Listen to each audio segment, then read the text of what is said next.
Well, how do you feel about Hamas? Oh boy. I feel that Hamas. Oh boy. Don't do it. People can perceive it as a liberation organization. We call them terrorists in this country. We call the ANC terrorists. What do you think terrorists. about them, Sam? Listen, I think there are parts, I would imagine, of Hamas that have done good for the people in Gaza, and I think they have done bad things. I mean, obviously, people have been pushing for this conversation. I don't know if you know, like, the whole lore of it, the background of it. I really like Sam Seder, and I'm afraid he's going to f that up in this conversation. We'll see. I mean, I got in touch with you October 24th. And I said that I was meaning to reach out for a couple of weeks, so I assume it was sometime in early October. I mean, Sam generally has good takes, like. I thought we were just going to do this. I feel like Sam is eminently reasonable. Like, I don't know if I've ever heard an unreasonable take from him. That you and he were getting into it, and you felt like because he wasn't Jewish, he didn't have a perspective on this. And that's why he suggested that you speak to me. I don't speak for all Jews, just to be clear. Right. I don't even think Sam. Bro, I don't even think Sam and H3 disagree on Gaza. You know what I mean? If I may today. Please. No, actually, I mean, that's a total mischaracterization, which is kind of my problem with Hasan. Do they? Which we can get into. Do they even? We don't have to talk about Hasan. Disagree on Gaza? But basically, what I told him was that I was citing polling data that shows that about 70 to 80% of diaspora Jews have some kind of positive feelings towards the state of Israel. And he was disagreeing with me. And I mean, this is available by polls, readily available by Pew Research just last month, showing that, and I have, I don't know if you agree with that or not, I can pull it up, but 72%. Constant sniffing turns me off. He has Tourette's, that's a tick. Type of at least positive feelings about the state of Israel. I was stating that fact to him, and he was saying that I was wrong. And I said, "Who are you to talk about this?" I did not say that I only listen to Jewish people, which is a little bit of presumptuous and a little insane. No, I don't think that's not what I took him to say. But yeah, I mean, Hasan is that's irrelevant to me. Yeah. I mean, I think that I haven't seen that poll. I've seen ones that have said that they have a connection. They feel a connection, either strong or somewhat, which is different than positive per se. So did I not bring up a plate? I think God damn it! If I don't know your upbringing at all, but I mean certainly my upbringing, my Hebrew education was, I would say, 1/3 Holocaust, and I'm older, and so this was in the 70s, 1/3 into the 80s, 1/3 Holocaust, 1/3 Israel, 1/3 Hebrew, like Hebrew and Jewish culture, and I certainly feel a strong connection to Israel, but I wouldn't call it positive these days. Sure. I guess like, I think what the poll attempts to is basically, if you ask Hasan or a lot of people on the left, I think an emotional attachment is the way to describe this. So it's like, if you think I certainly have an emotional attachment. And Grassroots Hegemon with 10 gifted memberships. Wow, thank you so much, man. This isn't the one, is it, Dan? Thank you, buddy. The one that shows 73% of diaspora Jews. Thanks, bud. Anyway, it doesn't really matter, regardless. Basically, I want to flesh out my ideas, my thoughts, because I'm being characterized by Hasan and a lot of his cohorts as being, a Zionist, being pro-Israel, being a Israel apologist, being a genocide supporter, being married to a baby, et cetera, right? My wife is Israeli. I don't know if you know that. So basically, I would like to just take the opportunity to explain my ideas, what I think about Israel, and you can tell me what you think, because apparently I will only listen to other Jewish people. So finally, I can speak to someone whose opinion matters to me. So thank you, as the official sanctioned Jewish man, Sam Seder, everybody. 100% Ashkenazi. You ever taken one of those? I haven't, but I'm quite sure I have some Sephardic Jewish ancestry too. So I would mix. That's good. Vilnius and Hungary, I think. Good for you. I think that's always a good thing. My friend, I'm 99.3%. So. Wow. That's my. All right, that's where my authority comes from. I'll take your word for it. So at any rate, let me start here by showing you a little context. Oh, let me also just say I got about an hour. Okay, great. I'll just get into it then. Here it is. Not that it matters, but. Wait, Grassroots. Okay, whatever. Did you just donate another 10 memberships? Let's start with the little icebreaker here. I know we're holy crap! Thank you, buddy. Okay, let's just enjoy this image together. Tim Pool recently had a wedding, and can you see? Can you see that? Did he get married? Well, I think he's attending a wedding. Okay. And he's very formally dressed. Is that his girlfriend? He appears to be wearing a beanie. Well, that's I would. I'm aware of his beanie attachment. Yeah. It's like a miniature clone of Kayleigh McEnany. This was a Doesn't it look like Kayleigh McEnany? Tim Pool there. Very good. Nice suit. Or is that her? So, well, let me ask you this. What have you kind of like heard about me? Because I mean, I know that your colleagues have an opinion. I got to be honest with you. I have not heard much. I have, like, the only thing I really saw that came up in any of my... That's one thing I appreciate about Sam, is that he does not come across as someone who is super online. And I can respect that about him. Talking to me, and I had presumed that was it, but I don't, look... That's probably the way to go. Perspective, I'm not... and I know that there's been, you mentioned in the email that there's been a lot of talking to grief that you have taken, and I know that other people have also taken grief on all sides of this.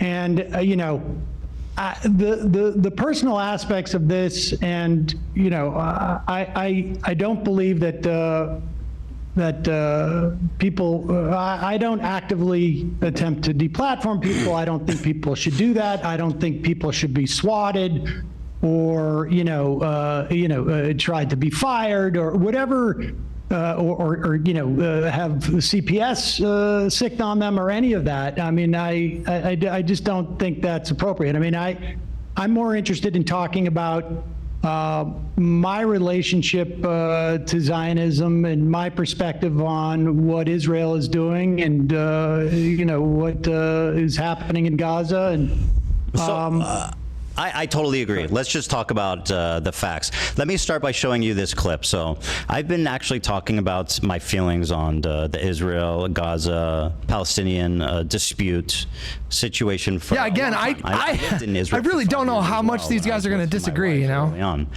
Here's my position right after October 7th, and you can tell me if you have any, if you have any comments on any of my positions here. But I feel like they're literally going to agree about episode basically everything. A few days after October 7th. I have no idea what they would disagree about.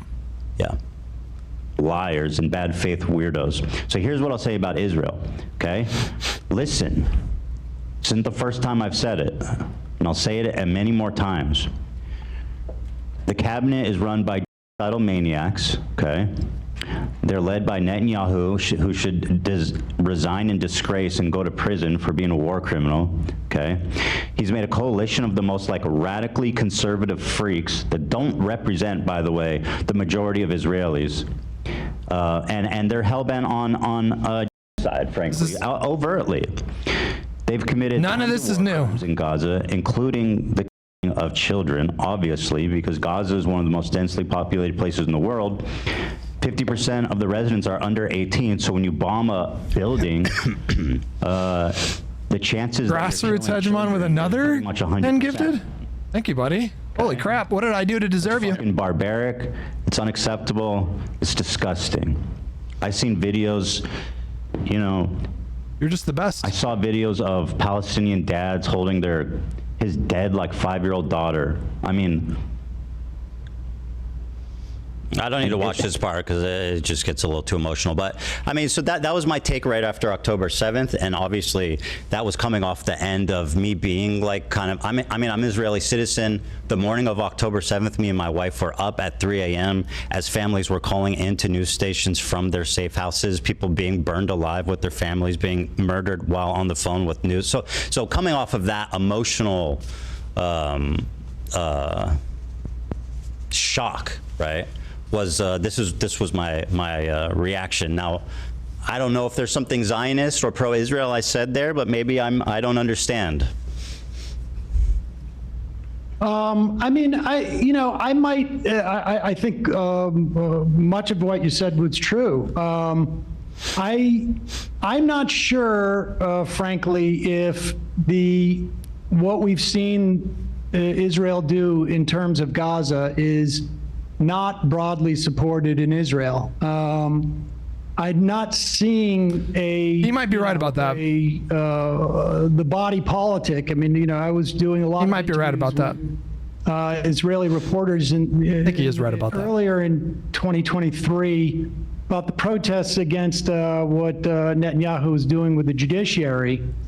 And Netanyahu is unpopular, but the actions that they're taking in Gaza, I think, have pretty broad support. This autocracy that Netanyahu was attempting to sort of impose on the country wasn't an extension of what was happening in places like the West Bank. Adam Hall, thank you so much, buddy. Gaza in some fashion, and more so the West Bank at that time. And so I think it's hard to make an argument. And look, I would make it's not a perfect analogy as to what's happening in this country, but when you talk about the Israeli population not having a problem with what's going on in Gaza, I don't see a lot of evidence of that. There's certainly. Let me see if I can find a poll. A percentage of Israelis, and I know some of them who think that Israel should stop its assault there, but I don't think it's I don't see most Israelis support that a deal with Hamas later after you said those things, that this is not the character of the vast majority of Israeli society. I mean, I'm not necessarily convinced that they are. A Pew Research poll from a year ago said that 19% of Israelis said they went too far, 39% said about right, and then the rest not far enough or don't know. Lack of awareness of what was happening in the West Bank by Israelis was shocking to them. That was a year ago. I can't say if the Israeli population had a full understanding of what majority of Israelis support a deal ending the Gaza war. I don't see a lot of evidence of it. So, as you touched on, this was made basically before the war started. 56%. And I think that the unfortunate, really tragic outcome of the war is how much it's jaded and radicalized, I think, people in Israel. It seems as though a lot of Israelis have shifted. I think people in Israel feel like isolated. They feel like, the sentiment in Israel is basically that the world wants, the country to disappear, and obviously, like that's a much more nuanced conversation. But the feeling there has definitely radicalized a lot since the war started. It's gotten a lot worse. And I think, I think that gets to it to some extent. I mean, you have this wholesale slaughter. I was looking up, we killed in Iraq, depending on what numbers you want to look at, but, 150, 200,000? Directly, hundreds of thousands of people. But even like the number of children that we killed in Iraq, I think has been surpassed by what's happened in Gaza. And I think one of the things that I find shocking is that the sense and look, I experienced this with family members, where the sense that there's a victimization, for instance, let's say on college campus of Jewish students, and I think that to to look at what's going on, the totality of what's going on, and to perceive the victims of what's happening here. Wani Bird, thank you so much for. Whoa, Jesus! Why is everybody being so generous today? Citizenry, or thank you so much, man. Jews in this country, I think it just blows my mind. I mean, well, two people can care about two things at once. Yeah, you can compartmentalize. Absolutely. Well, people, absolutely. People who are uninvolved in the war, if they're being like victimized in a separate situation, I don't think that's a great point from Sam. That's a problem, don't you think? Oh, I do, but and you can care about two things. You can't be like, oh, these people are ridiculous for caring about anti-Semitism on college campuses because the war's happening. I mean, both we can care about two things. 100%. Obviously, one is way worse, right? One is way worse. But that's the point. I mean, one is way worse, and what's happening in Gaza. Who should tolerate being discriminated against based on their identity? You know what I mean? Like, of course, who wouldn't react to that? I don't think that people are. I don't think that people are being victimized. I mean, certainly. Listen, anti-Semitism if you block was real. access, it was real when I was a kid. There was many times certain parts of a campus. At me growing up and playing basketball. I mean, there was a lot of because the person is a Zionist. That's bad. That's not good. Put it in the context of like you're a parent, I'm a parent. If my kid is going through something very difficult, it's obviously difficult for me, but Grassroots Hegemon with another 10 gifted. Thank you. It's a question of holy crap prioritizing these things. You can have two thoughts in your head at the same time, but to center oneself or to perceive that one's victimization is sufficient to ignore the I got to stop you because I don't think anyone. I don't know who's doing that. Well, I mean, I just said like you just presented as the Israeli population feels like they're isolated and this and that. There's two different separate conversations. There's like the American Jewry who's like, I have nothing to do with that place, and then the Israelis, right? So like when you're talking about in terms of the way that you characterized the Israeli feeling, was that they feel isolated, et cetera, and I can understand that, but to not have the first thought of like, we are committing, like you say, genocidal acts. And if people want to call it genocide, obviously it's got to be. Jinx with 20 gifted. Holy crap. Colloquially speaking, at the very least, it is a genocide. And to not recognize that as the fundamental issue, the first issue, I think is blinkered. I don't know how else to say it. I mean, it's a little gobsmacking to me. Well, so I do agree with you that obviously in Israel, people, I think the problem, and just to say on a higher level, I agree with you, like obviously the people in Israel compared to like what's, on October 7th, they were victims. After everything that's happened, obviously whatever they've suffered pales in comparison to the mass destruction and like wanton death of civilians in Gaza and what's happening in the West Bank too, lots of awful stuff. That being said, I think the problem with Israel, just to try to explain what's happening there, because I do agree with you, is just like the media apparatus and the feeling that they have there. It's like there's not a lot of space emotionally and like even the information that they're consuming, I think that would allow them to have that kind of like self-realization. And like you said, a lot of Israelis don't know. Probably heavily propagandized. I mean, there's some, yeah, of course there's some. What was it in the fall? You had the publisher of Haaretz, speaking out about what was going on there. And the paper was essentially, a cutout, or there was an attempt by the government to basically shut them down on to some extent. I mean, so. Well, so what's your explanation why Israelis don't care? It's not that they're evil, right? Well, I think, look, there's, I'm sure that there is a mass, sort of like a failure to deal with trauma. I think some of it is, frankly, is racism. I think, how can you explain, how can I explain how I just watched a clip of people at a Trump rally chanting USA, USA, to watching a video of people being, taken into that prison in El Salvador and having their heads I mean, I don't know how I can explain that. So I don't know how I could explain how the Israelis are able to the extent that they can see what's going on in Gaza, have that reaction. But I know that it's wrong.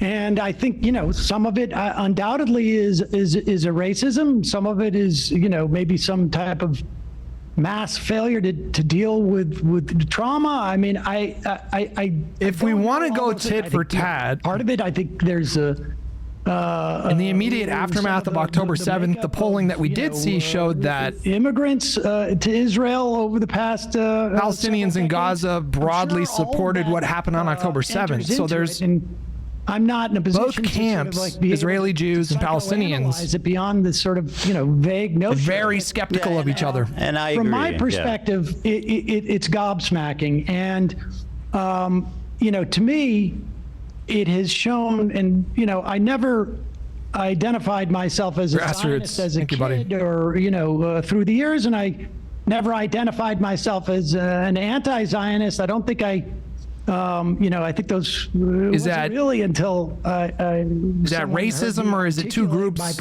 of people who have been basically at war with each other for decades? And I don't really care one way or another. I suppose there's a lot of overlap there, but to me it shows a failure of that system of government that Israel has, and it has failed both from a perspective of, what I think some people had as a notion of Zionism in the 19th century.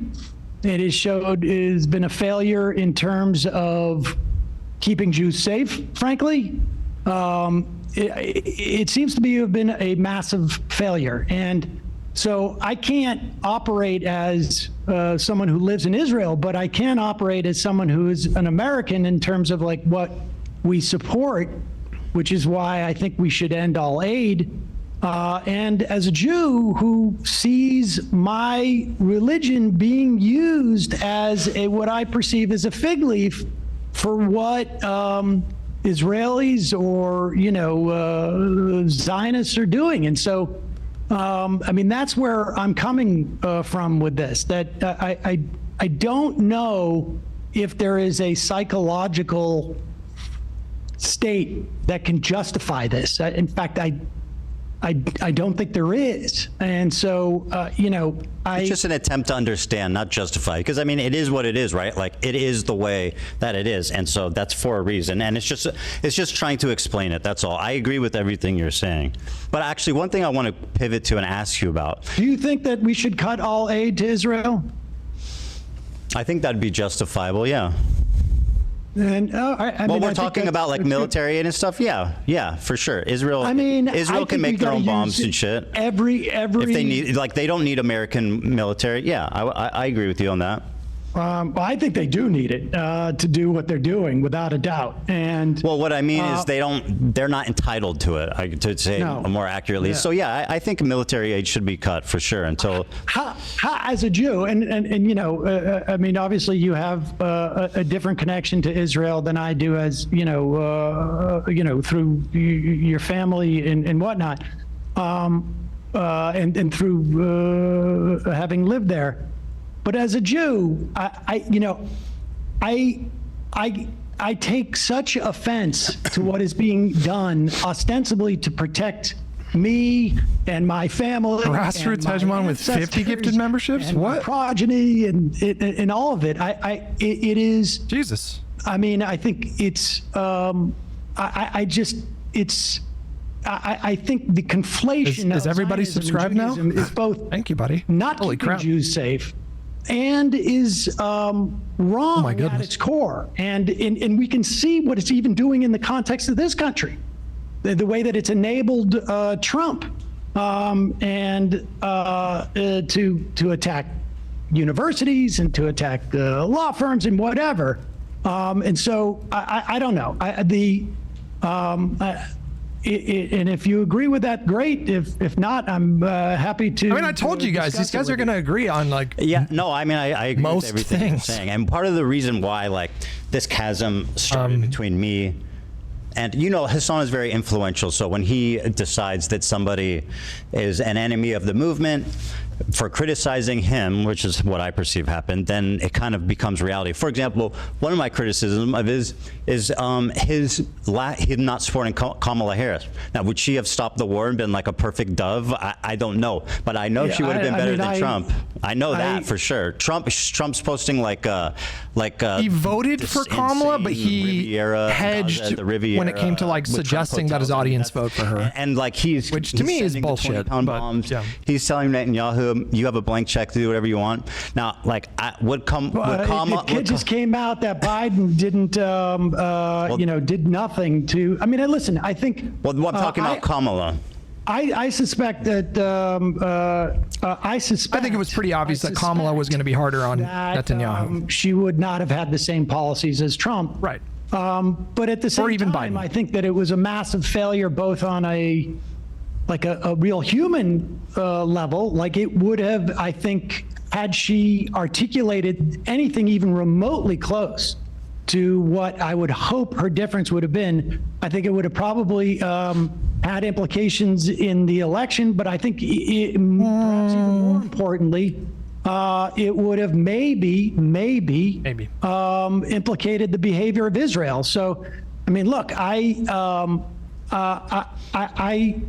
chose to support Harris because I perceived her as the lesser of two evils. But yeah, me too. And I think that that's an important distinction to make at a time like this. Yeah, I can certainly understand how some people were just so repulsed by what was happening that it made it almost impossible for them to vote for Harris. Oh my God! I understand. Okay, Sam. Why they didn't? I totally understand the perspective. Like, I'm so disillusioned with this administration. I can't support Kamala. But you've seen Sam have a conversation with Tim Pool where he very clearly laid out the idea of like Hasan, who has a huge influence on people. I think voting for the lesser of two evils. Who's very vocal about being pro-Palestine. I feel like it's an abdication of responsibility to be like, I'm not voting for Kamala, or I'm not telling you who I voted for. I suspect he voted for Jill Stein personally. No, he voted for Kamala. Either way, he hasn't said, and he wouldn't endorse her. Wait, what? Just like didn't he vote for Kamala on stream? Whatever, and like you're like, I'm so disgusted, I don't want to vote. That's fine. But if you're like a high-level political streamer, and basically you have the capacity to weigh like the lesser of two evils and what that means, I feel like it's an abdication of responsibility to not make that call. I agree. I mean, I certainly have been critical of people who, He didn't show? Generally don't vote for the lesser of two evils, but I think, and certainly, in the run up to the 2016 election, I certainly, that was my perspective. But again, what the Biden administration was doing was so horrific that she did not set the foreign policy. That was not her foreign policy. Any change, I think. Come on. Sometimes you have to take this at face value, and I think there was. Kamala did not set the Israel policy. He was serving be assaulting the government as the vice president, like Trump is. But I think probably this is the first election in as long as I've been doing this, and I think it's been 5 elections now. I mean, I'm old. That I couldn't really condemn someone from taking that position. He did not vote for Kamala on what we were seeing. I mean, it's not just a random person. I do, and I'll tell you what. Kamala Harris wanted a ceasefire. She stated that. Trump said finish them. I mean, let's be honest. Like for someone like Hasan, said, I want a ceasefire. I'm not voting for Biden. I'm not talking about Biden. No, I understand, but we found out that Biden, in fact, did nothing Biden is not bring that about. Kamala. So, well, you can talk about Biden. I'm talking about Kamala Harris. What she said. I mean, well, she's the vice president. I mean, at the end of the day, she doesn't really do that much, right? No. But I'm talking about the candidate. Biden, as a president, said he wanted a ceasefire. She, as a candidate, said, "I want a ceasefire." Well, do you not? Even if you're like, I don't know how much I trust them. One's like, I want a ceasefire, and the other one is like, finish them. Yeah. Listen, I think it was certainly obvious to me that Trump was going to be worse. But I think like if you're trying to get the candidate to show some indication of this, how'd that work out? I wouldn't do it. How did that work out? How'd that work out? Like ultimately, I understand why people wouldn't want to support them because of what how'd that work out? And like that, it feels like Did you teach the Democratic Party a lesson? It shows a tremendous amount of just like electoral malfeasance on her part. I mean, they made an active choice. And I think, you could have put that Palestinian lawmaker from Georgia on stage. They made an active choice to signal to whomever they were signaling that they weren't going to do anything. Now, I happen to believe that she would have been better on this than Trump. But they were making an active choice to do that. I mean, it was really electoral malfeasance on her part, in my opinion. Okay. But I don't know what the point of litigating this is per se. But that's the big disconnect. We're talking about that's the big disconnect. Kind of my criticisms of Hasan. Yeah. And how this. I'm sorry. Well, let me show you this. I don't care. Yeah, about, I know. Honestly, I'm like Let me show you this. This is I'm more. Not, I don't. I honestly. Like, yeah, you don't care. I know. I don't care. I don't. And why should you? I don't blame you. We talked about anti-Semitism, and you think that I don't want to put words in your mouth, right?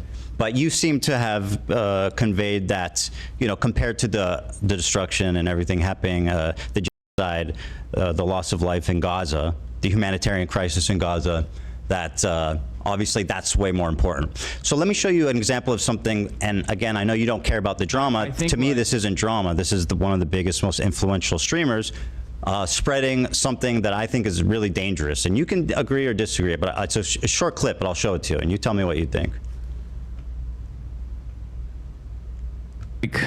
This will never happen, but in a totally just world, any kind of, regardless of your background, any kind of Zionist tendency should be treated in the same way as being a rabid neo-Nazi. And you shouldn't even let someone be the local dog catcher as Felix was posting, if they've ever exhibited any sort of like positive feelings about the state of Israel. I'm so serious about this. Now, by the way, he didn't misspeak. He doubled down on it yesterday. He said, no, I agree. That's what I think. Now, just to recap, he says, anyone that's had positive feelings at any point about the state of Israel is a neo-Nazi that's not fit to be a dog walker. Now, to me, that seems like extremely dangerous, dehumanizing language about what could arguably be 70% of the Jewish diaspora, and certainly probably people you know in your family. I'll tell you, there's some hyperbole there, but come on. I think. I mean, he says Zionism, and I'll tell you what I think is really. Sorry, I got to correct you. He says Zionism, and then he says if you had positive feelings about the state of Israel at any point in your life. I got to tell you, if you look at what's happening right now, come on, Sam. You have positive feelings about Israel. He said at any point. Sam. Come on, just to be clear about what he said. Would I have said at any point in his life, someone's life? But I just think this is such a petty, like the idea. That's why they wanted you to talk. We're going to police. Hold on, let me respond. You want me to respond to this? No, I don't. Like I say, I don't care about this. But if you're going to force me to respond to it, what Israel is doing right now is so far beyond the idea that someone says any time in your life. Or not, or whatnot. He's doing the thing where it's like they're starving kids in Africa, so Frankly, I think it's very difficult for me to Why are you upset about this thing when there's starving kids in Africa? Positive feelings at this time. Now you want to say in the past and what? Okay. Yeah. Like I say, I will grant you at any time in your life that is too broad a statement. But wait, let me finish. Yeah. But see.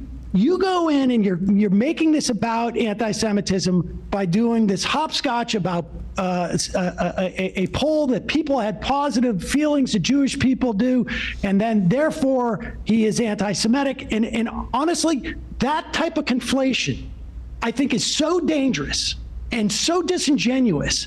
I mean, I don't want to get too passionate about this, but I will tell you something. I have had a guy who went to my bar mitzvah, my sister's bar mitzvah, my kid's bar mitzvah, sat at Passover with me 3 or 4 times, call my father and ask him if I'm anti-Semitic.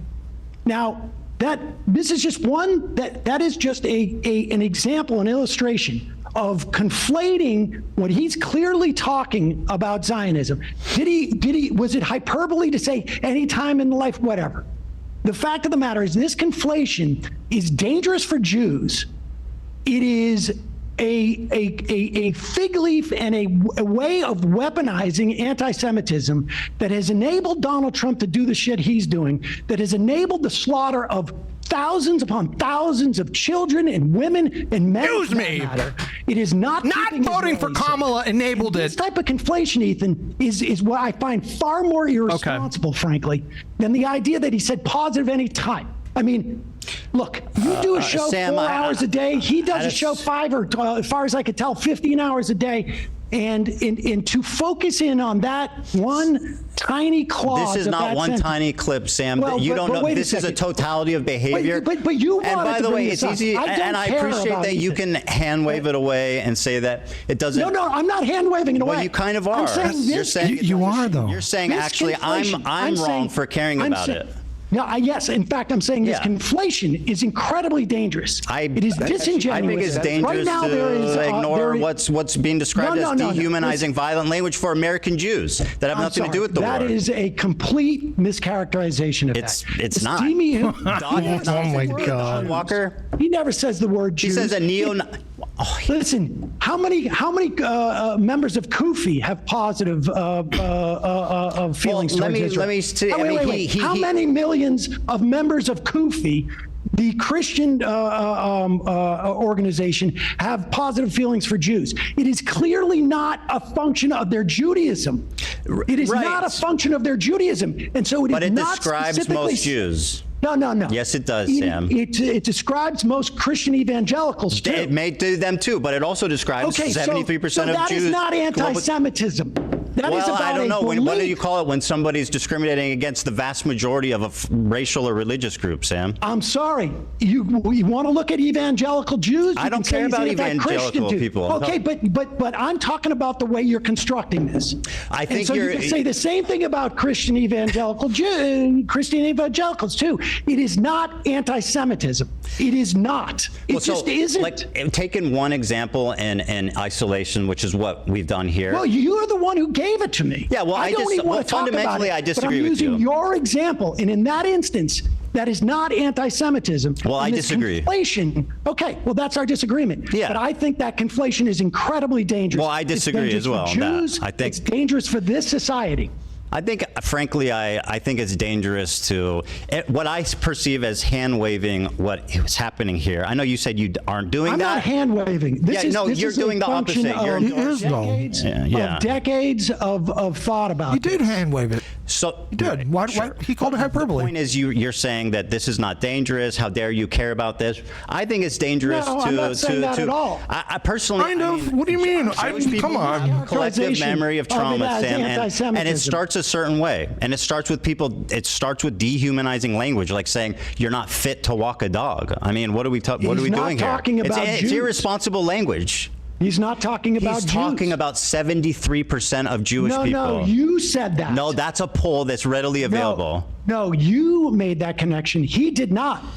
Because we have millions upon millions of members of Kufi. We have millions upon millions in this country of evangelicals who also believe the same thing. Does your dad have... You cannot say it's anti-Semitism. Could you describe You cannot say it's anti-Semitism if you're also including millions upon millions, far more Christians than Jews. Would you say that your father, who you mentioned, said something to you, that he's ever in his life had positive feelings about the state of Israel? I've had positive feelings of Israel. Well, does your dad have any positive feelings about it now?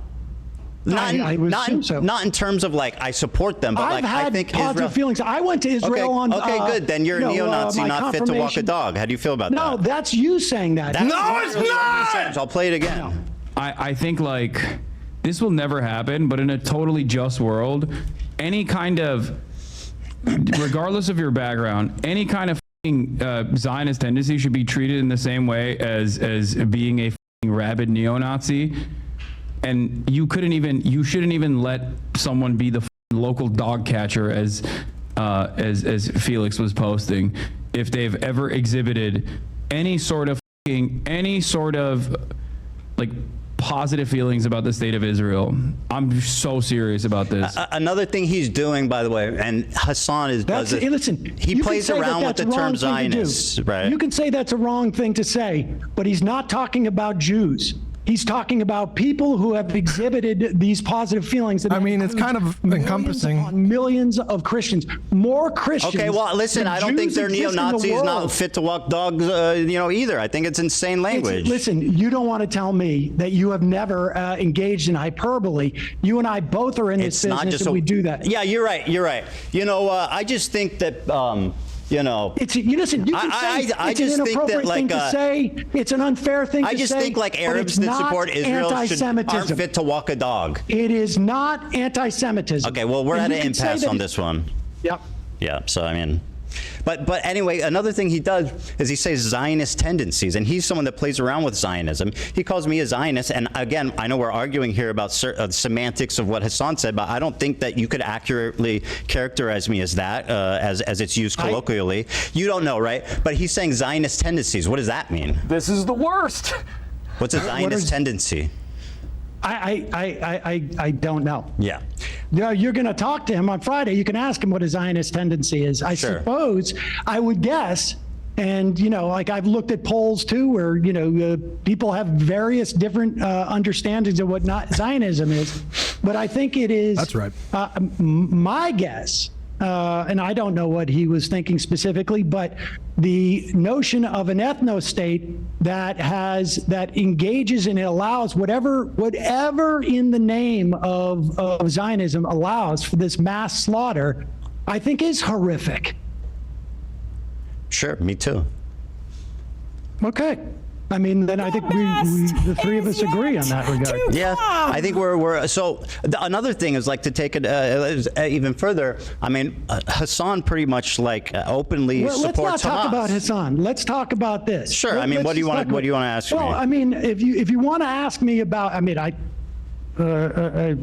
well, let me. I'm not here to explore. Yeah. I have a list of things that. But if you want to talk about Hamas, I mean, I think. Look. Well, how do you feel about Hamas?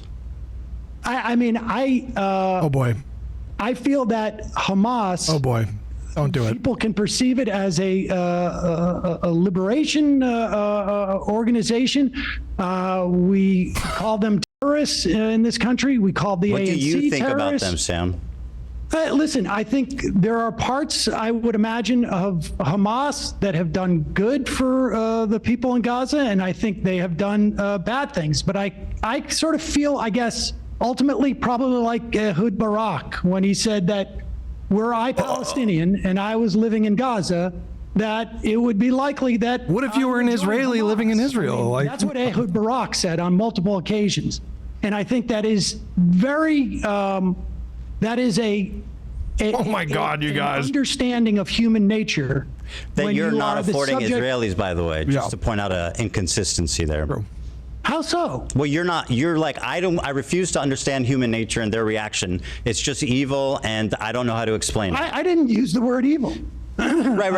I'm inferring because I asked you if you think they're evil, and you didn't really answer that. Listen, I don't. Why is it so hard for lefties to just be like, Hamas? On October 8th, but toward Hamas.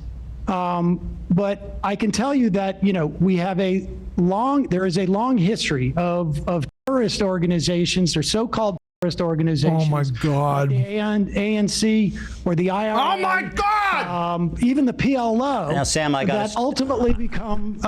These were leftist organizations. They were leftist organizations. Disingenuous, and I personally hate when people do that. I mean, Mandela didn't think so. Well, Mandela did think so. He explicitly stated that he avoided committing violence on the citizenry because it would make reunification impossible. That's something he said. I think you could say that tactically speaking, listen, by the way, Sam, in the totality of their campaign, I think under 200 civilians died. And the people who did civilians were almost all held accountable the ANC for what they did. That's a difference. Did very little targeted acts that killed civilians. Well, it is a significant difference. I mean, I imagine Mandela favored a policy of sabotage, going after military targets, government targets. Atrocities on October 7th are dead now. And, you know, so what does that have to do with anything? Well, that's accountability. I can't believe you've done this. But, I mean, being held accountable by the party that they're presumably doing the violence on behalf. Well, you're saying the entire ANC was held accountable? No, I was saying Nelson Mandela's party, if someone killed a civilian, they would hold them accountable. They would charge them. They would disavow their actions. The ANC was a leftist organization. Yes. Well, Hamas is a theocratic, violent, extremist, authoritarian throughout Ireland. I mean, the group. You know, we have. You want to call them whatever. The Stern Gang, when they killed, over 100. The IRA were a leftist organization. I mean, they were. The history is focused on liberation, like actual liberation. Am I making that up? Was the IRA not leftist? I'll tell you, people look at South Africa. I do not condone the killing of civilians, which is why we're primarily Marxist in its political orientation. I'm upset about what Israel is doing. Sure. The part that I don't like about people say, I feel like people sweep for Hamas by saying, what do you expect, right? But the truth is that people use South Africa as an example, but what South Africa shows is that you don't need to commit a violent war against civilians to liberate yourself. It's a horrible comparison.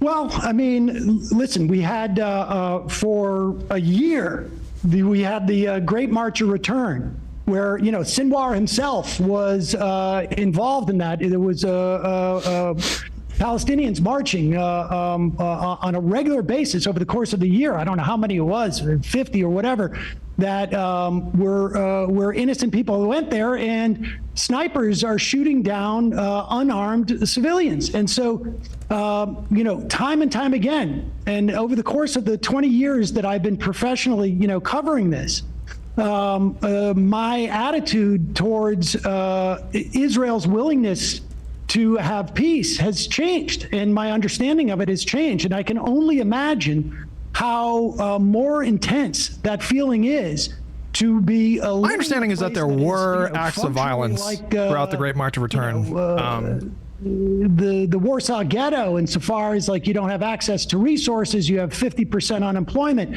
The Warsaw Ghetto is another horrible place in terms of the West Bank comparison. The Warsaw Ghetto, the Warsaw Uprising, they did not target civilians. I can't imagine that my response wouldn't be to pick up a weapon. Okay. I mean, I don't know. It's not really working out. Well, none of it's working out, is it? No, not much at all. Not really much at all. What is called the greatest attack on Israelis in 75 years. The notion of Zionism and the way that Israel is organized as a society is not protecting Jews. Well, it's not protecting Israelis. It's not protecting Jews worldwide. It is, there may have been a time where Zionism and there were certainly proponents of Zionism in the early 20th century, in the late, perhaps late 19th century, where there was a notion of a multi-ethnic democracy that fell by the wayside. Folks like Hannah Arendt and Einstein, left the Zionist Congress. Is Hamas interested in a multi-ethnic democracy? What it's evolved into is, I think, a nightmare for everyone involved. And so, I don't know how I would react in that type of immiseration, frankly. Well, can I ask you? But again, Ehud Barak said that he would pick up a weapon were he one of them, and that's fine. He's far closer to the conflict than I am. I'm not saying I don't understand why people pick up weapons, right? So let me ask you this: what do you think about October 7th attack? Oh my God. What do I think about it? Yeah. I mean, it was horrific. Mm-hmm. And this was like a military action by Hamas to what end? I mean, I suspect we're trying to provoke a larger conflict. I don't know what the strategy was. They wanted a war. Attacked 2 military bases. I don't know if they were aware of that the dance. The Nova rave. Yeah, I don't know if they knew that rave was happening.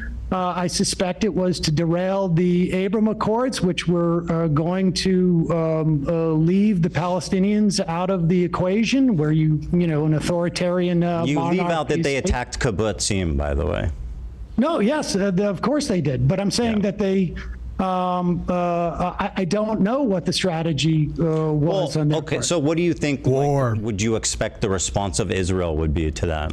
I had no doubt on that day that Israel. Like a more appropriate question would be respond. Go insane. Yeah, right. It was going to be horrific. We all knew. Yes, but I think I think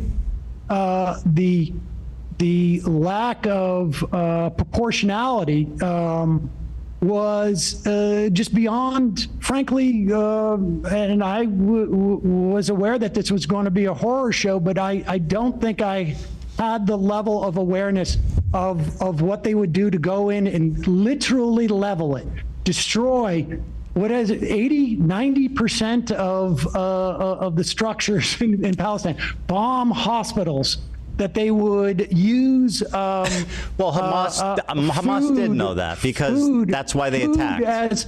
Food as a weapon. I'm more interested in the justification for what they're doing. Probably took hostages with the idea that they would be able to negotiate. I understand why they took hostages. I don't understand why they took children and the elderly. I believe that they probably. I mean, this is all conjecture on my part.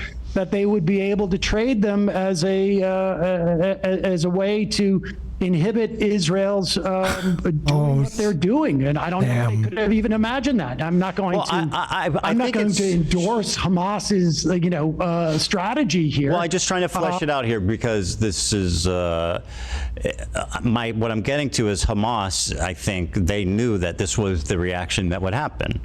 I can't imagine that they assumed that there would be this level of destruction. I mean, that's why they hate Israel. I don't think they underestimate how violent the IDF can be. You know what I mean? That's why they attacked. I certainly underestimated that they would go this far. Use I didn't think they'd go this far, but bomb hospitals and shoot EMTs and have.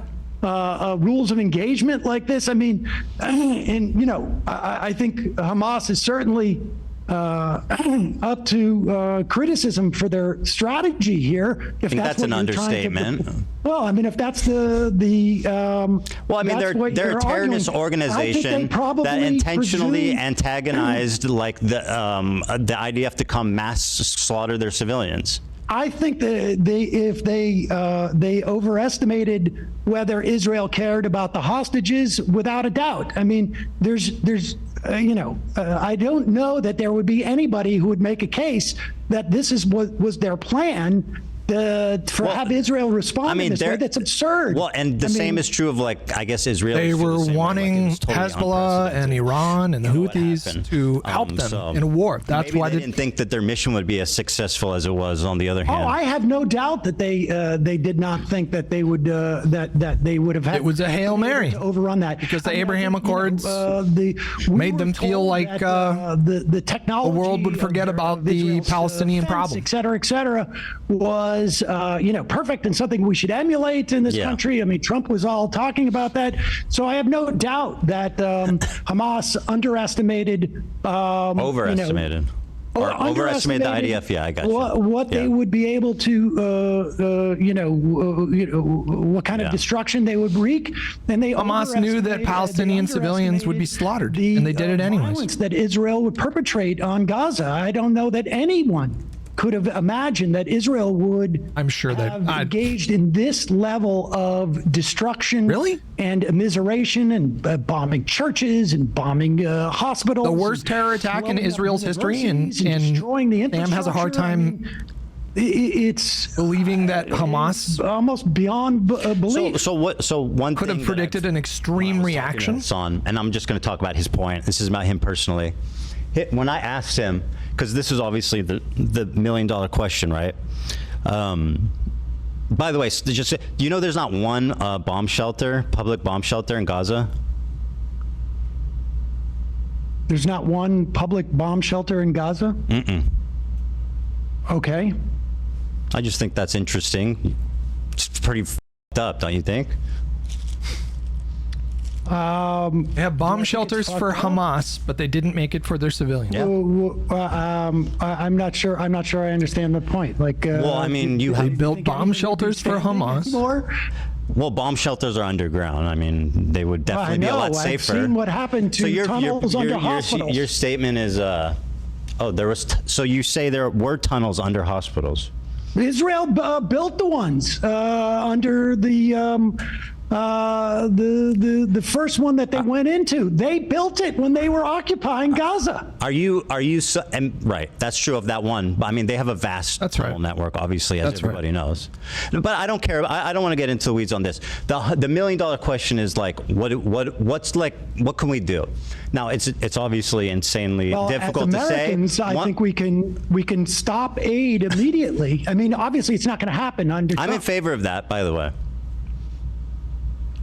Okay. I mean, good. I mean, I think we should call for all aid to be ceased, and I think we should stop protecting them in the UN. What should have Israel done on October 8th, I guess? Like, what would have been an appropriate response for their government? Oh, God. I mean, without saying not this. Okay. Oh, God. Please. Oh, God. What should they have done on October 8th? Oh, God. I think that there is Careful. hitting strategic sites to attempt to take out leadership. They should have. What if leadership's in a hospital? The leadership was underground. Yeah, to look at that, that moment in history, like maybe it was. I disagree because they had to do something. Maybe in that moment, they had to go in and bomb or whatever they do. I think that any action that they would have taken at that point, frankly, was a function of literally decades of oppressing people and attempting to bring this to an eventuality. He doesn't want to answer that question. This was. And so, what should they have done? He doesn't want to say they shouldn't have done anything, but he also doesn't want to get into the. Yeah. Okay, I think what they should have done is begun empowering Palestinians in the West Bank. They should have done this. Is my favorite answer, Sam. You're saying that this is what Hasan told me. They should disband their government and lift the borders in response to the worst attack that's ever happened. I think honestly, when you see that your policies have failed, but I don't think you actually don't believe that that's a real thing, though. I'm interested in having like a real conversation. You can't like live in a fairy tale land where, in response to the worst military attack of all time, Israel, who's already, as you state, like genocidal and racist and all these terrible things, is going to lift their borders and disband their government. Wait a second. You're asking me what they should have done, and that's different. No, in a realistic way, not in a fairy tale, Sam. Well, listen, there is no realistic thing. Their agenda has been quite clear.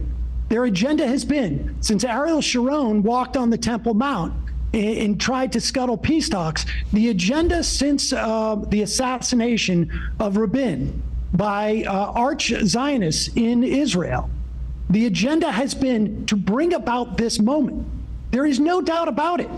The annihilation of the Palestinian people has been an agenda in Israel for far too long. Not Gaza. I mean, like anything I said. The West Bank, for sure. They want to take over the West Bank. Anything. But the idea that Israel wanted to take over Gaza, the situation, everything. Anything they would have done would have been. There was no plan that on this day they were going to do this. This idea that they were itching to just take over Gaza, and this gave them the pretense to do it. Bibi Netanyahu's brain. I don't know where he's getting that idea. This is ultimately going to happen was definitely the agenda. What, in terms of like Find a attacking way, Gaza or inciting find an a attack? way, I would imagine both, frankly.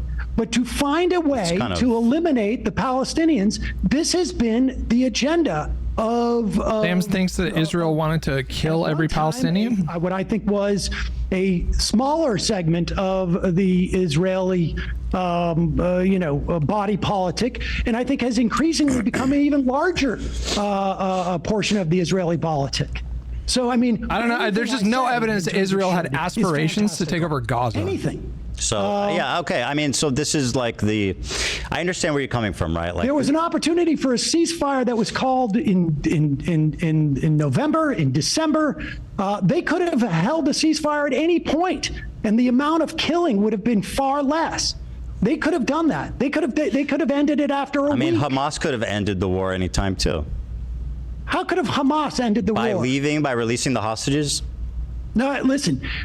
Israel has said time and time again that the release of the hostages is not going to end their assault on Gaza. They have said this over I don't believe and that's over and over. I haven't seen those statements. I've seen the opposite.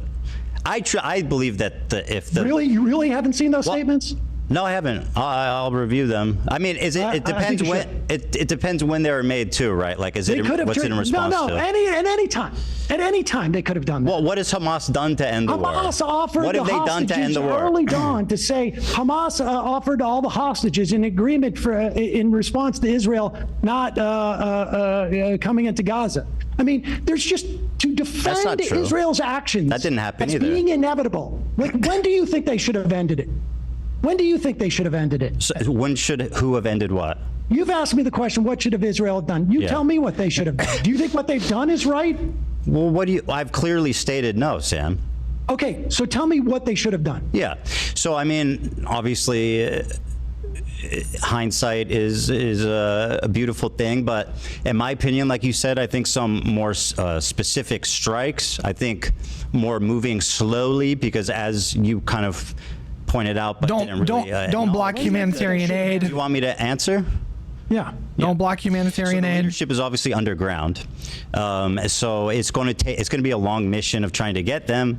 It's going to be a difficult mission. More consideration for civilian casualties. They probably have some obligation to their citizenry, at the very least, to like take out but we're ignoring the fact that missiles are being shot into Israel nonstop. And I know you're going to say, Iron Dome stops most of them, which is true. But at the same time, I mean, a country needs to respond to that. They can't just allow missiles to be shot in. Tell me the non-fantastical version of what they should have done. Should it have been 2 weeks, 3 weeks? How many Hamas leaders, not about a specific time frame, it's about removing Hamas's ability to do another October 7th. On his way out, that virtually every Hamas not about setting an arbitrary time limit. That's not really how war works. By someone who's lost a family member or an entire family or whatnot. So you tell me, Ethan, if you're the one with the sensical perspective on this, and mine is fantastical, what should they have done that would have been appropriate in your mind?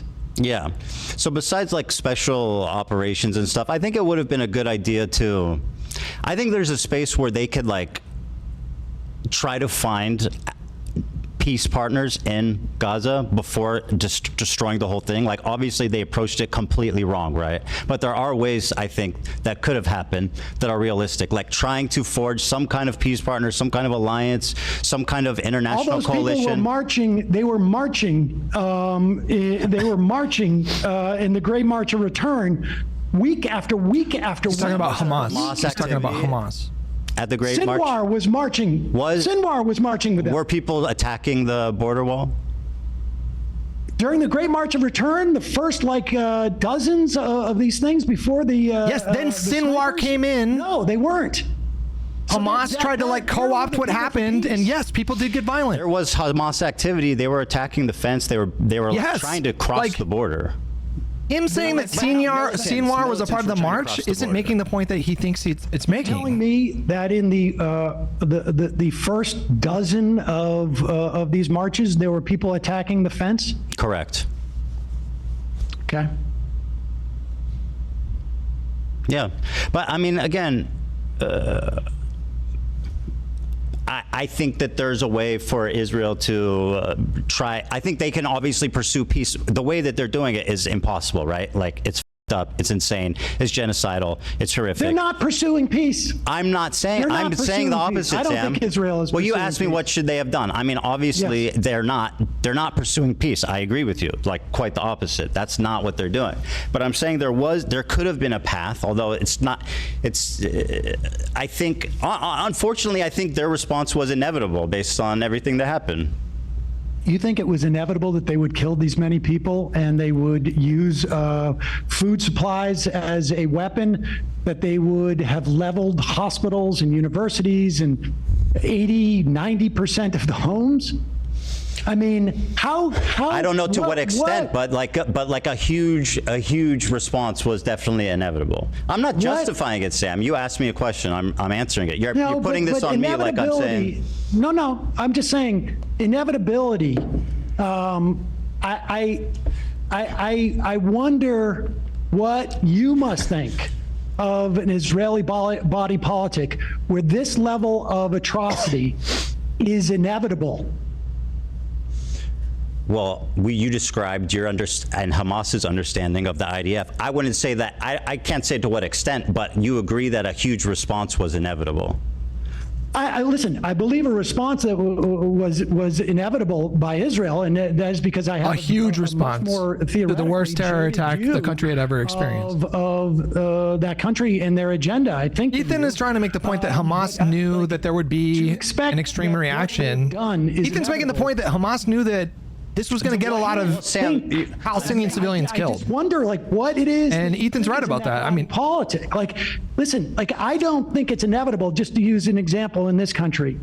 I don't think that it's inevitable that we are going to be deporting and disappearing. I think Sam is making. I think Sam thinks that it's possible, but Ethan's making like a moral justification. But Ethan's just simply saying, like, to think that's inevitable. Obviously, IDF was going to respond to this. I would think would be inevitable. And Sam's like, oh, you think it's inevitable that they stopped? Invasion of Iraq and the complete lack of caring. He's like moralizing when I don't think it's appropriate. The only thing that would even mitigate that is like there were no images coming out of Iraq, or very few, and certainly I was exposing them more than the American population writ large, but to perceive what we did in Iraq as inevitable.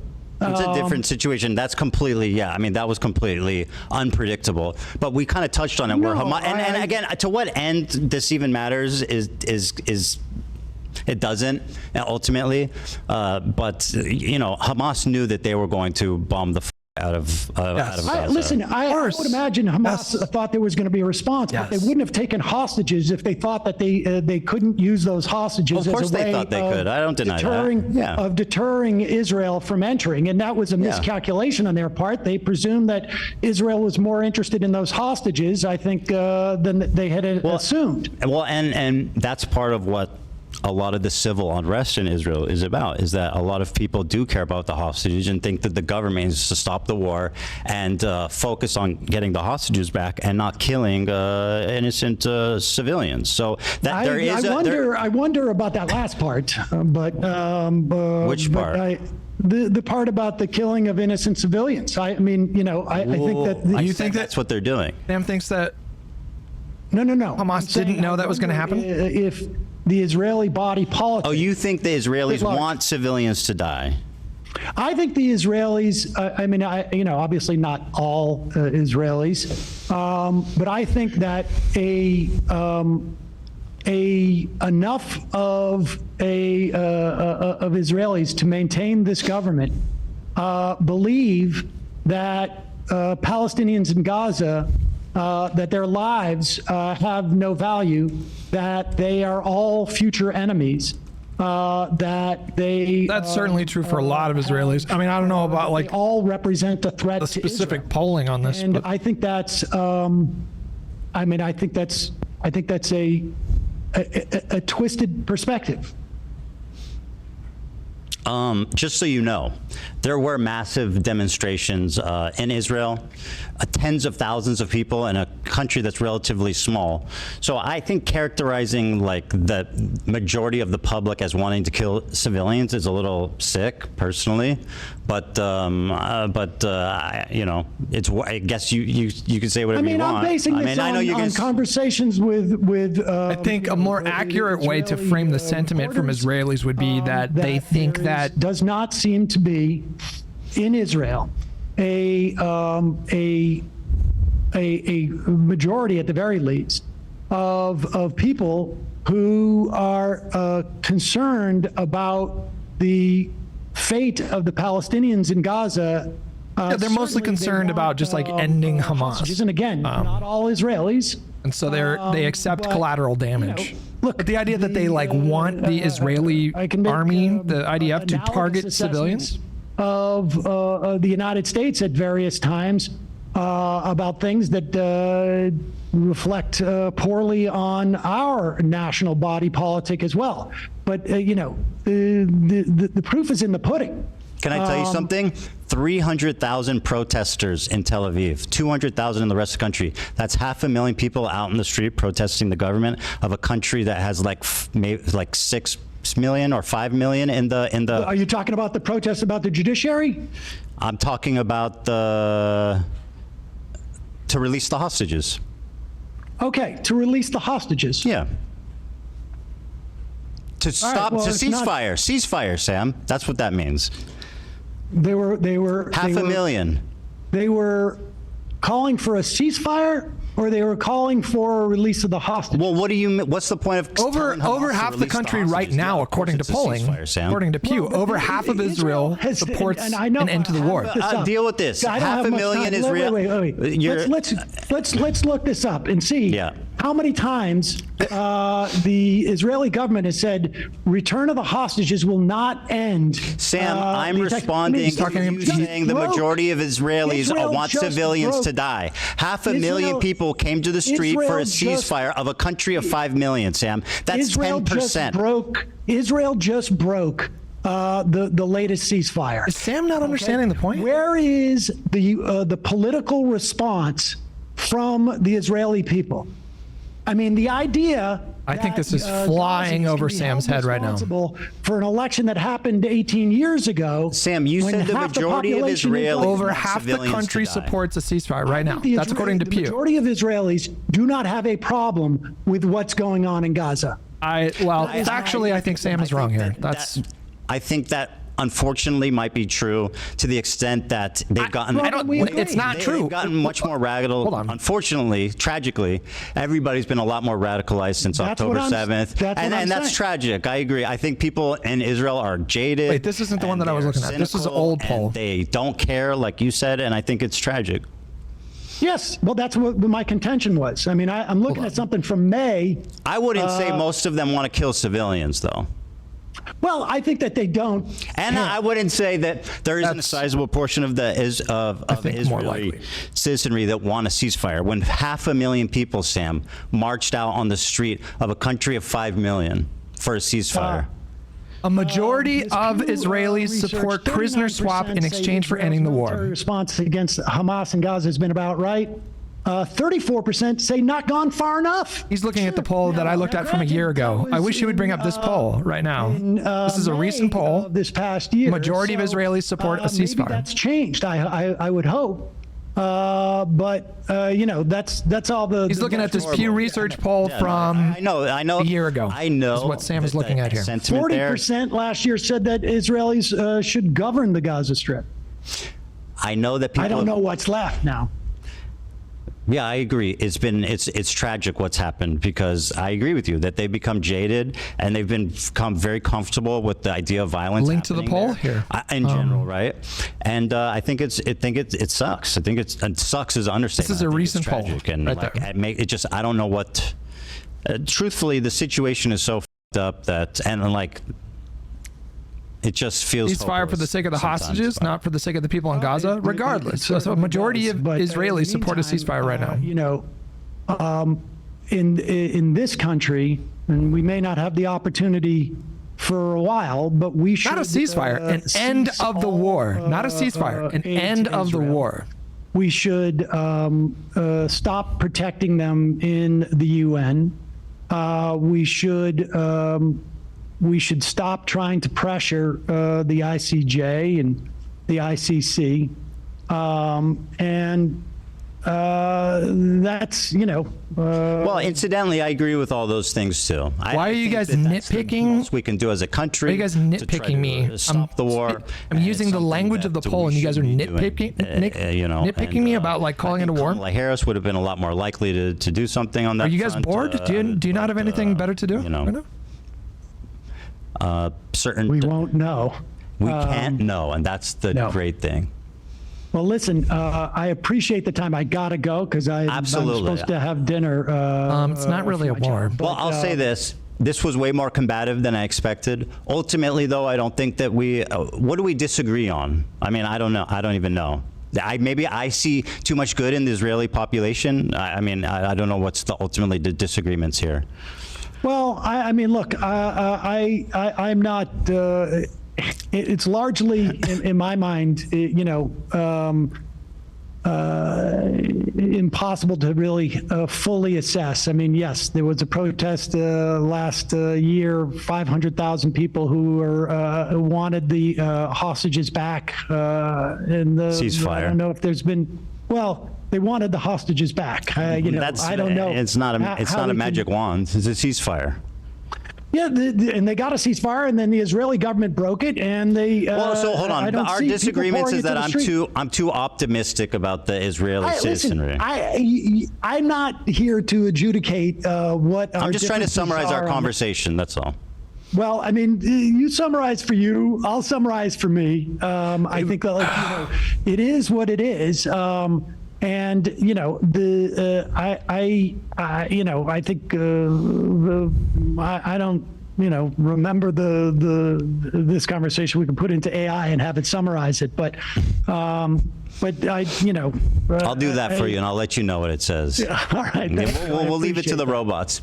Okay. Sam, I do appreciate you calling in. I do value your input on all this, and I appreciate the conversation. I think it's good to have conversations like this, like open and honest, even if they're combative. And I think ultimately on the larger points we agree. But we managed to find things to fight about anyway, and that's what two Jews do, isn't it, Sam? That happens. That's my understanding. Appreciate it. All right, take it easy, man. Have a great time with your children at dinner there. Enjoy. Thanks, I will. Bye. You too, bye.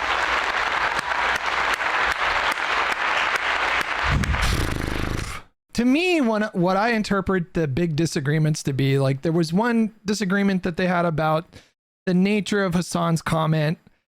Ethan seemed to suggest that he was, dabbling in a bit of anti-Semitism by saying that anyone who has supported Israel at any point shouldn't even be allowed to walk a dog. I actually do think that Sam had some justification in saying that this is not something that is specific to Jews. However, if you have 75 to 80% of diaspora Jews who say that the state of Israel plays an important part in their faith, which I think is how that poll is phrased, then it starts to get like a little problematic to say that, like, we need to call these people, if they have if they have displayed any support for the state of Israel at any point in their life, you need to call them neo-Nazis and make sure that they can't even walk dogs, is a fucking insane thing to say. I actually don't care about the disagreement about whether or not it was anti-Semitic. That's just a fucking crazy thing to say. It's a crazy thing to say. It's a crazy thing to say. And it seems like the other disagreement that they had was about sort of like the nature of Hamas. Like, I thought Sam's answers when it came to Hamas were quite frankly insane and stupid. I've heard the comparison from Hamas to the IRA and the Warsaw Ghetto Uprising and the Nat Turner Rebellion and the what was the other one? The IRA or the ANC? But specifically the comparisons between Hamas and the IRA and the ANC are just insane comparisons. The IRA were Marxists, ANC were Marxists. These were not people that were looking to, like in the case of ANC, They were not looking to like ethnically cleanse South Africa of all white people and kick all white people out of the country. They wanted like a free and open democracy and an end to apartheid, but the ANC were not trying to kick white people out of like South Africa. So to compare that to Hamas, who just straight up say they want to kill and expel every Jewish person from the region, is just fucking insane. Like there's an enormous difference between a group that is like rooted in Marxist ideology and a group like Hamas, which are violent religious extremists who are looking to establish their own ethno-state. It's just a stupid comparison. You know, I think it's a fair question to ask. Like, what do you think the appropriate response to October 7th should have been? And I think it's perfectly reasonable to acknowledge that what Israel has done so far has been wildly disproportionate, that Palestinian civilians have paid way too high a price for what happened on October 7th. But I think what Ethan is trying to say is that, like, there's some level of military response that's justified after October 7th, which, you know, yeah, obviously. And these things are not incompatible. Like, you can say it's too much, but also say, but, you know, like obviously some response is going to happen. And it's just, it happens so often when, like, I've had so many conversations with leftists in my chat. When I ask them that question, I'm like, okay, do you think that Israel had a right to like respond to October 7th? I get so many people that just get real quiet when you ask them that question. Because for some reason, they like, most of them don't want to come out and say like, no, they don't. Straight up, they have no right to, because they intuitively know that that's crazy. But they also don't want to give an inch in terms of justifying any kind of response that Israel could have done. We should listen to a little bit to this conversation here. Hold on. I'm not Jewish, so I found it interesting that you guys are having this conversation to give both perspectives. One thing I kind of wish is that you guys both could have defined what Zionism is, like what you... That would be helpful. Yeah. Because I feel like that's a big point in all of this. I agree, and it's such a stupid word because it has such a broad meaning. And like when Hasan says it's Zionist tendency, it's an outdated word. Important to ask Zionism is a word that I think he's avoiding the question, frankly, because he knows that it looks bad. He doesn't want to answer. I don't even the word. I don't know what it means in 2025. Let's not talk about the specifics of what Zionist tendency is, because clearly Hasan's not anti-Semitic. Obviously, he doesn't have the context. And by the way, I'm still willing to give Hasan the benefit of the doubt that he's not anti-Semitic, right? Same. But once again, as I've stated, yeah, I'm willing to. But at what I've said previously is that he's very comfortable fostering a community that is blatantly hateful and anti-Semitic. He's comfortable, you know, expressing these ideas irresponsibly the way he communicates, which is what that clip displays, I think. So while I don't think he's anti-Semitic, I think he's... Like, a lot of people use the word Zionist to mean like a supporter of Israel. That's not what the word means. That's just not what the word means. All Zionists mean in like the original definition of the word is that you believe that Jewish people should have their own state. Like, Jewish people should have a home. Like, after millennia of persecution, mass murder, pogroms, the Holocaust, it was a belief that that Jewish people should have a place to call their own so they could feel safe from that kind of thing. That's what it meant before, but that was 75, that was over 100 years ago. That was like 130 years ago. We are so well beyond Israel being a state. Like, Israel is a state. So like saying like you're a Zionist, like when a lot of leftists say you're a Zionist, they mean that you don't support a one state solution, which essentially just means like dissolving the state of Israel, which is not going to happen. To criticizing it. I had said... What was it? I don't remember. Let me rewatch that clip, because I was quite surprised. Like, from the beginning, this conversation did not go how I thought. I'm almost ready to ban you, Ogre Boy. Nobody is more bad faith than you. Like, nobody. Come on, Hutch. Ethan called it genocidal. He said the government was doing genocidal acts, so why do they get a free pass in their current form? You think that Ethan gave Israel a free pass in that conversation? Really? Do you really think that? Okay. They're led by Netanyahu. Do you really think that? I'm so close to a ban. I just, like, you are... criminal. Okay. He's so dishonest. The most, like, radically conservative freaks that don't represent, by the way... Are you listeing to this clip, by the way? He was saying that... There's this talking point that I've seen percolating on the left, which is that, like, to put it kind of, to summarize it crassly, that like Israelis are evil, basically. I mean, to put it crassly, right? Like, that's kind of what he's saying, is that like the majority of Israelis just want civilians to die. I mean, that's kind of what he said, and he didn't even deny it. I think that's insane. I think that's insane. And especially the context of this clip being 2 days after October 7th. I think it would be more accurate to say that a majority of Israelis are okay with collateral damage. What Israelis want more than just like arbitrarily murdering random Palestinians is just the end of Hamas. That's what they want. And if civilians are killed, they say, well, that's war. But that's a very different thing from saying I want like Palestinian civilians to be targeted. It's a very different thing. Saying, yeah, and I 40% want the war to continue after there is nothing left. 40% want the war to continue until Hamas is gone. That's what that means. And I would assume, you know, probably like a small percentage of them, like legitimately are genocidal and want like Palestinians gone from that region. How do you know when Hamas is gone? I mean, how do you know when like the Nazis were gone? I don't really know. But that's another thing people say where it's like, well, you shouldn't target terrorists because you're only going to create more terrorists. It's like, well, I mean, I feel like we did a pretty good job of eliminating Al Qaeda, you know, like that seems like a justification to just like never respond to terrorism, which seems kind of crazy to me. But yeah, anyways, I thought Sam's answer to the Hamas thing was like, and to me, like that was like really the crux of the disagreement that Ethan and Hasan had. Like that's what started their beef. Was Ethan was like, what? He was, you know, there were prominent leftist creators that were praising Hamas and celebrating October 7th. And Ethan was like, what the fuck? This is crazy. And Hasan, from my point of view, ran cover for these people. A lot of these people, well, you know, you have to look into like why they feel that way and blah, blah. He wanted to get into the nuance when it came to like Hamas and support for Hamas, but he didn't want to touch any of the nuance when it came to, you know, trying to like empathize with Israeli Jews. So like that's how that whole thing started between Hasan and Ethan. So it kind of makes sense that him and Sam got into a back and forth about it, but Sam's answer to that question was crazy. Well, you know, some people would call Hamas freedom fighters. It's like, oh God.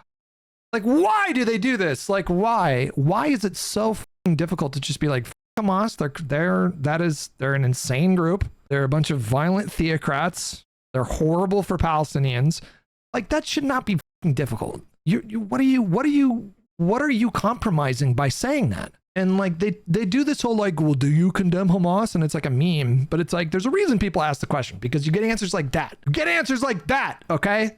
That's why it's important to ask the question, because it's like, I want to know what kind of person I'm talking to about this. Like, am I talking to someone who, it's important to establish that, like, it is a valid question. What is your answer to what Palestine should have done to get out from under Israel? I mean, we can look at various movements throughout history that have been successful at like unshackling themselves from a dominant military force. And, you know, what Israel has been doing to Palestinians for decades it's abhorrent. It's disgusting. It's unacceptable.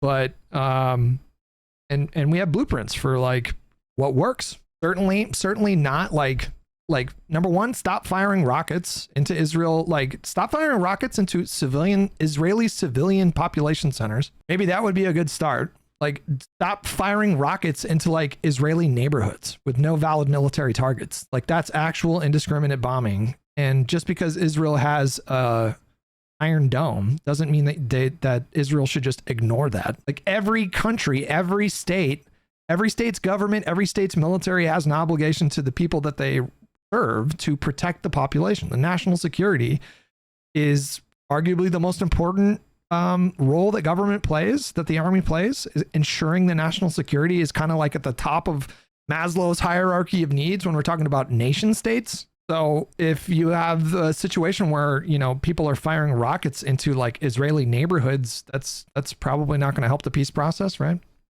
I don't know. This is a really long conversation about like, we would have to get into the decades of history of like almost reaching these peace deals, and then the peace deals falling apart, and then almost reaching these peace deals, and then the peace deals falling apart. And there's like a lot of blame to throw around at every party involved at every step of the way. It's not just like it's not just like purely Israel's fault that Palestine isn't a state or doesn't have their own state right now, or Gaza. And it's not Palestinians. It's not entirely their fault either. I don't want to, it's 75 years of history. I don't want to and we've all had this conversation, bro. But I do know that October 7th was just like one of the stupidest things that Hamas could have done. Was October 7th. It was crazy. And Ethan was trying to make the point, and he's right, is that Hamas knew that Israel's response was going to be extreme. And I think it's obvious that Hamas was deliberately trying to provoke a larger regional conflict. And they thought that they would get more backup, or they were hoping they would get more backup from Hezbollah, the Houthis, Iran, other like Iranian proxies. And they were wrong. But they knew that Israel was going to slaughter a bunch of Palestinian civilians, and they did it anyways. That doesn't mean like ignore everything that Israel's done or whatever, but obviously Hamas played a role in how the last 2 years have played out. Obviously.